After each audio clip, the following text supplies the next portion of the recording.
নমস্কার। পরশুরামের আজকের পর্বের রিভিউ নিয়ে বাংলা সিরিয়াল সমাচার তোমাদের সামনে এসে গেছে।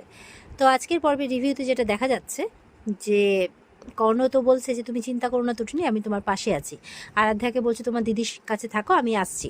তো তটিনী বলছে নাটক করছেন।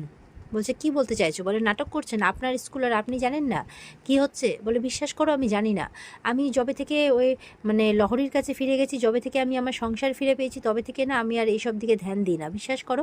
দেখো আমি এদিকে আমার স্ত্রী, আমার ছেলে, আমার বৌমা, আমি সবাইকে ফিরে পেলাম, আমার সংসারটা গড়ে গেল। আর ওদিকে তোমার সংসারটা ভেঙে গেল, তোমার সংসারটা উজাড় হয়ে গেল। তাই বলছে এদিকে তুমি স্বামী হারালে, এদিকে পরিবার তোমার কেমন হয়ে গেল, ওদিকে তুমি আবার বদনামও কুড়োলে, এইভাবে বলছে। দিয়ে কর্ণ চলে যায়। তটিনী বলছে কি বলে গেলেন উনি কি বলে গেলেন, এরমভাবে বলছে আর কি। আর ওদিকে বাইরে বেরিয়েই কর্ণ জিৎ মুখার্জিকে ফোন করেছে। তো ফোন করে বলছে যে তটিনী এবার চরম ফাঁসা ফাঁসবে, একদম এক ত্রিকোণ প্রেমের কাহিনী এটা জুড়ে দিয়েছে ওর ক্যারেক্টারের সঙ্গে। বলছে নন্দিনীকে বলবে আর অত সবাল জবাব না করতে, আস্তে আস্তে যাতে কেসটা হেরে যেতে থাকে, তাহলে তটিনী একবারে বদনাম হয়ে জেলে ঢুকবে। তো জিৎ মুখার্জি বলছে তটিনীকে আর কেউ বাঁচাতে পারবে না, সত্যি আপনার মাথাটা না একদম শয়তানের কারখানা বলা যেতে পারে। তটিনীকে আর বাঁচানো যাবে না। তারপরে ফিরবে আমার জামাই বিজিত, আর তার সঙ্গে ফিরবে আমার মেয়ে। এই আনন্দেই আত্মহারা হয়ে আছে জিৎ মুখার্জি, কিন্তু এটা জানে না যে তার জামাই বিজিত লাহিড়ী তার বিরুদ্ধে অন্য প্ল্যান করে রেখে দিয়েছে। ফোনটা রেখে দিতে জিৎ মুখার্জি বলছে পরশুরাম তো গেছে, তুইও তো তোর বাচ্চাদের কিডন্যাপিংয়ের কেস নিয়ে অনেক গল্প শুনিয়েছিলি, অনেক কিছু বলেছিলি, এবার দেখ কে বাঁচাতে আসে তোকে, তাই বলছে। এবার দেখা যাচ্ছে যে সৌরভ মোহিত স্যারের সাথে কথা বলতে বলতে যাচ্ছে যে ওর সার্ভিস রিভলভারটা যে চুরি হয়ে গেছে। তো বলছে যে একটা গন্ডগোল আছে। বলে কি? বলে রিভলভারটা আমার সার্ভিস রিভলভার ছিল না। বলে তাহলে কি? এই কথা বলতে বলতেই তখন একটা বয়স্ক মানুষের সাথে ধাক্কা লাগে সৌরভের। তো সেই বয়স্ক মানুষের হাত থেকে ফাইলটা পড়ে যায়। তো সৌরভ যখন ব্যাগ ঘুরছে যে ব্যাপারটা কি হলো, তখন ওই বয়স্ক মানুষটা দেখা যাচ্ছে আর কেউ নয়, পরশুরাম। ও একজন বয়স্ক মানুষ সেজে এসেছে ভেতরে খবর নেওয়ার জন্য আর কি। আর এই সুযোগে ফিঙ্গারপ্রিন্টটাও নেওয়া হয়ে যাবে সৌরভের। তো সৌরভকে বলছে যে একটু ফাইলটা তুলে দিতে। তো সৌরভ ফাইলটা তুলে দেয়। তো বলছে যখন ফাইলটা দিচ্ছে পরশুরামের হাতে, তখন দেখছে হাতে গ্লাভস পরা রয়েছে।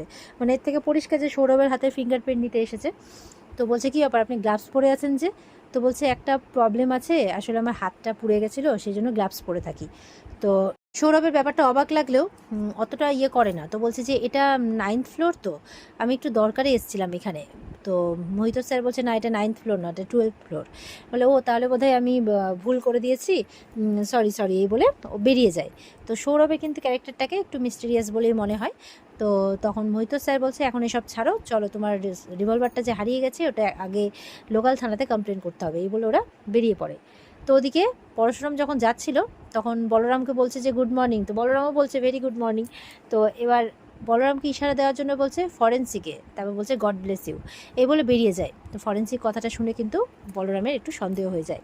সাইডে গিয়ে ফোন করে বলছে যে পরশুরাম তুই? বলে হ্যাঁ আমি। তো বলছে যে কোনো খবর হলো, ফরেন্সিকের রিপোর্ট পেলি? তো বলছে হ্যাঁ, আমি স্পেশালভাবে একটু খোঁজ খবর করেছি, যেটা জানতে পেরেছি যে যেই রিভলভারটা ওখানে আছে সেটাতে কোনো গুলি নেই, সেটা একটা 6 দানার চেম্বার মাত্র, তাই বলছে। তো পরশুরাম বলছে ঠিক আছে, থ্যাংক ইউ বন্ধু, এই বলে ফোনটা রেখে দেয়। আর বলছে যে তাহলে 2 2 4 হয়ে গেল, আমি যেটা সন্দেহ করেছিলাম সেটাই ঠিক। তো এরপরে দেখা যাচ্ছে পরশুরামকে ফোন করেছে শীতল ফোন করে বলছে যে তুমি কোথায় আছো? তো বলছে তোমার মেডিসিন চলছে, ইঞ্জেকশন চলছে, এখন তোমার মেডিসিন খাওয়ার সময়, তুমি এখন কোথায় আছো? পরশুরাম বলছে যে আমার একটাই মেডিসিন শীতল, সেটা হচ্ছে তটিনী, এই বলে ফোনটা রেখে দেয়। এবার মোহিত স্যারের কথা বলতে বলতে হঠাৎ করে বলছে আচ্ছা পুড়ে গেলে তো সেই জায়গাটা খোলা রাখা হয়, এইভাবে তো কি বলবো, গ্লাভস পরে তো আসবে না। তো বলছে কি হয়েছে স্যার, এই বলে একদম বন্দুক নিয়ে ওরা দৌড়য়, যে কেমন হারি আপ, এই বলে দৌড়চ্ছে। যেতে যেতে দেখতে পাচ্ছে না, বলরামকে বলছে এখানে কোনো দাড়িওয়ালা বয়স্ক করে ভদ্রলোককে দেখেছো? বলে কই না তো স্যার, দেখিনি তো। বলে মনে হচ্ছে সর্ষের মধ্যে ভূত আছে। সৌরভ বলছে যে ইমিডিয়েট ক্যামেরার সিসিটিভি ফুটেজটা দেখাতে। তো বলরামকে বলছে যে না, এরকমভাবে আমরা কথা বলতে ব্যস্ত ছিলাম, তো একজন এসে বলছে হাতটা পুড়ে গেছে, তাই সে নাকি গ্লাভস পরে রেখেছে হাতের মধ্যে, কিন্তু সেটা তো ওপেন রাখা হয়, এরকমভাবে তো গ্লাভস পরা হয় না, তাই বলছে। আর যদি খুব মেজর হয় তাহলে তো ব্যান্ডেজ করা হয়, এসব বলছে। তো ব্যাপারটা ওদের কাছে খুব কনফিউশন লাগছে বলে ওরা এবার সিসিটিভি ফুটেজটা চেক করবে।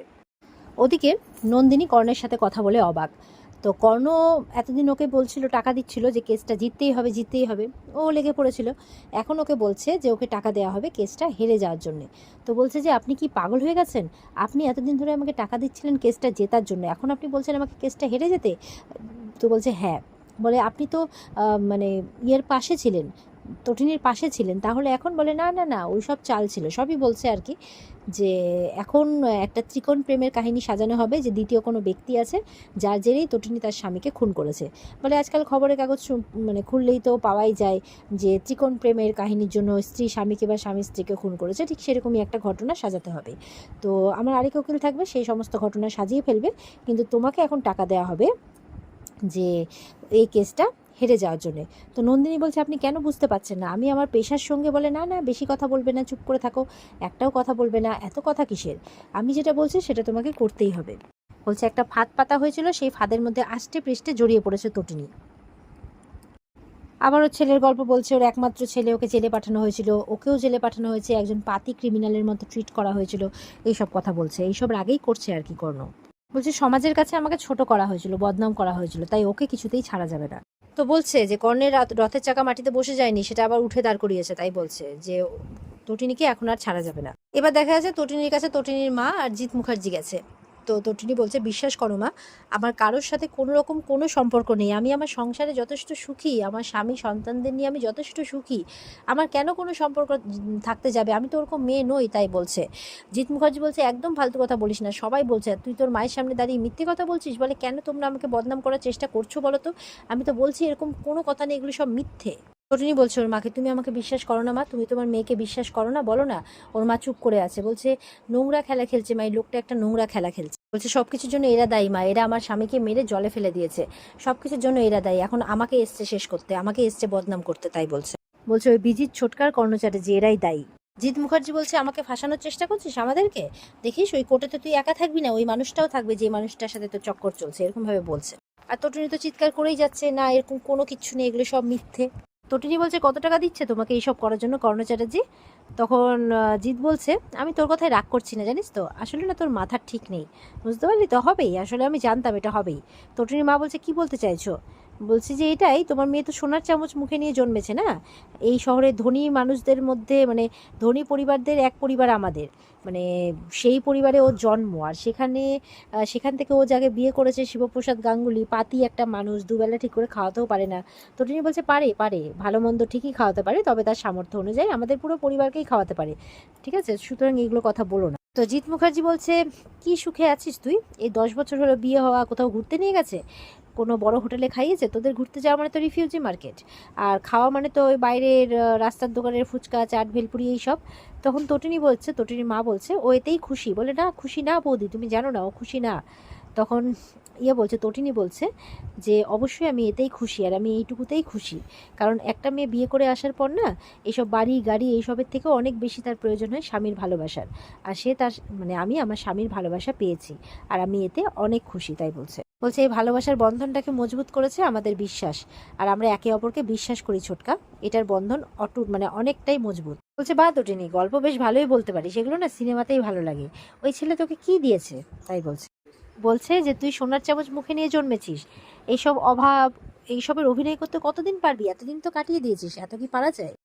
একদিন তোর মনে হয়েছে তুই আর ওই অভিনয় করে চলতে পারিসনি, তখনই তোর জীবনে আরেকজন এসেছে। তখন ছোটকার 2 ঘাড়ে হাত দিয়েছে তটিনী, আর বলছে যে একটা কথা মনে রেখো, একটা কথা আমি বলে রাখলাম, আমার চরিত্র নিয়ে কোনো কথা তুলবে না, আমি পরিষ্কার বুঝতে পারছি যে আমাকে ঘিরে ফেলা হচ্ছে।